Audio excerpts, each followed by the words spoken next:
Salut à tous les amis, j'espère que vous allez bien. Bienvenue dans cette nouvelle vidéo. Alors, hier, le Barça a écrasé le Real Valladolid, victoire 7 buts à 0. Alors aujourd'hui, je vais en profiter pour revenir sur deux joueurs. Deux joueurs qui, selon moi, ces joueurs-là vont tellement être importants pour le Barça cette saison, surtout en attaque quand on sait à quel point le Barça a manqué d'efficacité la saison dernière. Lewandowski pas très en forme, Lamine Yamal qui était décisif, mais c'était plus dans les combinaisons avec ses coéquipiers, des passes, mais il n'y avait pas vraiment quelqu'un que tu pouvais te dire que lui, quand il a le ballon, il va le mettre dans le but. Eh bien, cette saison, d'après ce que j'ai vu, et surtout pendant deux matchs, ces joueurs-là, ils vont être très très très dangereux dans la surface. Ces joueurs-là, c'est Rafinha et Dani Olmo. Bien sûr, on peut rajouter Lamine Yamal parce que il commence vraiment à prendre un autre niveau. Et s'il commence à retrouver le chemin des filets, ça aussi va être très important et surtout quand il rentre dans la surface là. Vous voyez ses crochets quand il rentre aux abords de la surface, s'il commence à mettre des tirs enveloppés ou quand il reçoit des passes et devant le but, il commence à marquer des buts. Là, encore une fois, il va être beaucoup plus dangereux.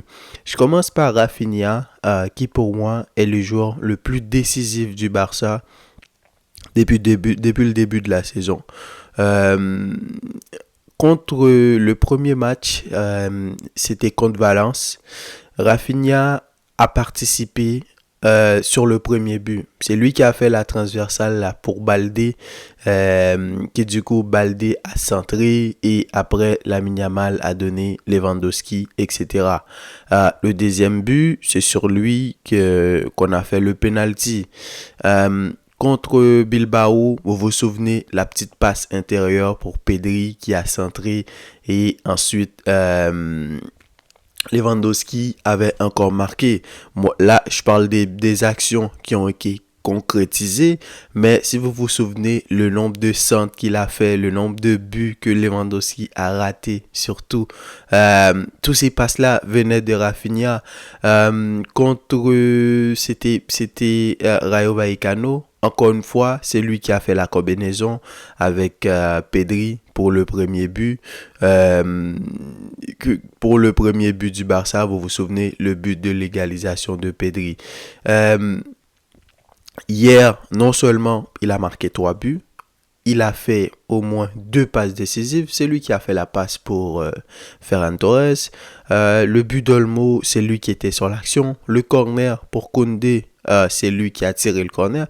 Bref, Rafinha, euh, pour l'instant, le Barça a marqué quoi? 13 buts. 2 buts en première journée, 2, 6 et 7 hier, ça fait 13 buts. Donc, dites-vous que Rafinha a participé à au moins 10 ou 11 de ces 13 buts-là. Et ça, pour moi, c'est important parce que quand tu as un Lewandowski en attaque qui a 36 ans et qui, en ce moment, vous le voyez tous, que ça va, Lewandowski, déjà là, moi, il a déjà marqué 4 buts, pour moi, c'est excellent. Je l'attendais même pas à ce niveau-là, et surtout, je le sens qu'il est en forme. Mais quand tu as derrière lui un Rafinha qui va être décisif, que ce soit dans les passes, dans les combinaisons avec ses coéquipiers, euh, dans les buts aussi, ces appels de balles qui sont tranchants. Dites-vous que quand il commence à avoir une bonne connexion avec le milieu de terrain qui vont lancer quand il va se démarquer, quand il va faire des appels, le Barça va être encore beaucoup plus dangereux parce que Rafinha, il a des appels tranchants. Vous vous souvenez la saison dernière la plupart des centres qu'on faisait pour lui, il marquait des têtes aux abords de la surface. Il en a marqué au moins 2 ou 3 comme ça décisifs. Et à chaque fois, le Barça avait gagné 1-0. Donc, s'il commence à marquer, il commence à faire des passes, il a la confiance du coach et l'importance qu'il a aussi pour revenir marquer quand le Barça n'a pas le ballon pour soutenir son latéral, que ce soit s'il est sur le côté droit avec Koundé, que ça soit sur le côté gauche avec Baldé, là, c'est ça l'importance de Rafinha. Et surtout, je vous ai dit que il n'a pas encore une vraie connexion avec Baldé. regarde ce que fait Lamine et Koundé. C'est pas encore je vais dire, c'est pas un Messi, Dani Alves dans le temps. Mais on sent que on sent que Lamine, il joue avec Koundé dans les redoublements de passes, dans les contrôles, et Koundé le cherche. Donc ça, il y a une petite connexion qui marche très bien selon moi. Mais s'il commence à faire ça avec Baldé, quand Baldé cavale sur le côté, Rafinha revient en retrait, et surtout, il se décale entre les lignes quand il reçoit ces ballons-là aux abords de la surface. Il va pouvoir marquer beaucoup de buts, Rafinha, cette saison. Donc, je suis content pour lui. Hier, il a été l'homme du match, triplé, au moins 2 à 3 passes décisives. Il a été quasiment important sur tous les buts. Donc, Rafinha, excellent. L'autre, Dani Olmo, ce n'est que 2 matchs. Mais lui, qu'est-ce qu'il fait du bien. Qu'est-ce qu'il fait du bien au Barça. Ce qui est beau avec Dani Olmo, c'est que lui, il est sur toute la surface de la terrain. Le terrain, il est un peu partout.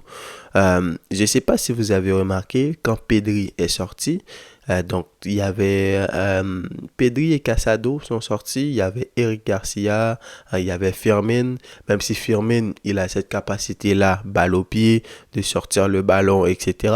Mais Olmo, à ce moment-là, est descendu beaucoup plus bas pour venir faire le jeu, pour venir apporter des solutions de passe, pour donner des options. Ça, c'est important parce que au cours de la saison, quand tu n'auras pas Pedri, quand tu n'auras pas Frenkie qui n'est pas encore revenu, Gavi, etc., tu as besoin d'un joueur quand tu vas faire tourner ton équipe qui soit capable aussi de s'intercaler pour essayer de diminuer le fait que tu n'as pas de véritable porteur de balle beaucoup plus bas dans ton milieu de terrain. Et ça, Olmo le fait très bien. Il est à droite, il revient chercher les ballons à droite, il revient chercher les ballons à gauche et surtout aux abords de la surface, c'est là qu'il est le plus important. Là, il est extrêmement dangereux. Je dis 2 matchs, même pas 2 matchs, c'est un match et une mi-temps, quasiment un match et une mi-temps. Hier, il a été sorti après son but, je pense que c'était les 80e minutes de jeu, donc il n'a pas joué tout le match au complet. Et l'autre match contre le Rayo Vallecano, il a joué une mi-temps et vous avez vu comment il a été important. J'ai pas les statistiques là, je pense que nombre d'occasions dangereuses, nombre d'occasions provoquer nombre de tirs de Dani Olmo, on doit déjà en être à 10, à plus d'une dizaine. Et ça, c'est important. Il a déjà fait 2 poteaux hier. Il a marqué contre Rayo Vallecano. Il a au moins fait une barre transversale. Il a provoqué un penalty. Il a marqué un but exceptionnel. Il a fait des passes qui auraient pu être des passes de but. Hier, il n'a pas été chanceux parce que tout comme Rafinha, il aurait pu marquer un triplé dans ce match-là. Lamine a reçu un ballon où il lui a fait une passe à la surface de réparation. Malheureusement, il a loupé sa frappe et sa disponibilité aussi. Quand ses coéquipiers ont le ballon, il a déjà une bonne connexion avec Lamine et on sent qu'il veut s'adapter avec Rafinha pour lui faire des passes. On sent aussi qu'il veut s'habitue avec Lewandowski, il rentre dans l'équipe, c'est comme s'il avait déjà été là et ça marche super bien. Donc quand tu as un gars comme Dani Olmo, une fois qui est tout le temps derrière Lewandowski et surtout il est tout le temps dans les deuxièmes ballons. Je sais pas si vous avez remarqué, première frappe du Barça dans le match, c'était une frappe de Rafinha qui était déjà dans la surface pour le deuxième ballon, c'est Dani Olmo, il a marqué et s'il n'y avait pas au jeu, ça aurait été le premier but du Barça. Et ça, c'est important. Son positionnement dans la surface de réparation, ses tirs, il est capable de tirer du pied gauche comme du pied droit.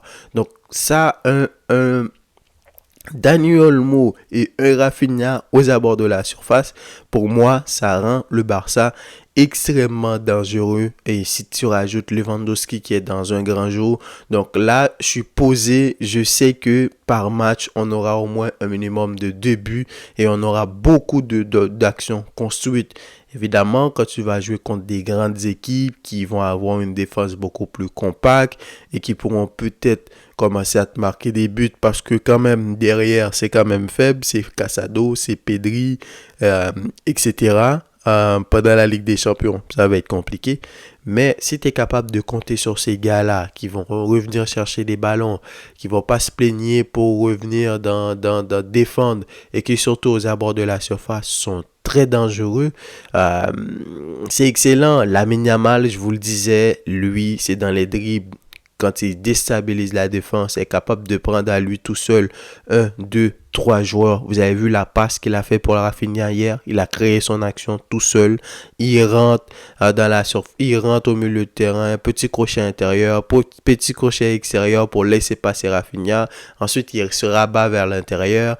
Les joueurs qui le suivent, du coup, ça crée exactement l'espace qu'il voulait pour mettre la passe dans l'intervalle pour Rafinha qui a fait l'appel de balle. Encore une fois, l'intelligence de Rafinha pour faire cet appel-là pour aller marquer son but. Donc, c'est ça. Dani Olmo et Rafinha, pour moi, ça va être les joueurs à surveiller, en plus de Lamine Yamal, en plus de Lewandowski. Mais les deux, dans leur positionnement, dans l'importance qu'ils ont dans le jeu, avec ce Barça-là, je sens qu'il va se passer de très bonnes choses pour la saison. Donc, donnez-moi vos avis dans les commentaires. Dites-moi qu'est-ce que vous pensez de ces joueurs-là. Et quant à moi, je vous dis à la prochaine pour une nouvelle vidéo. Salut!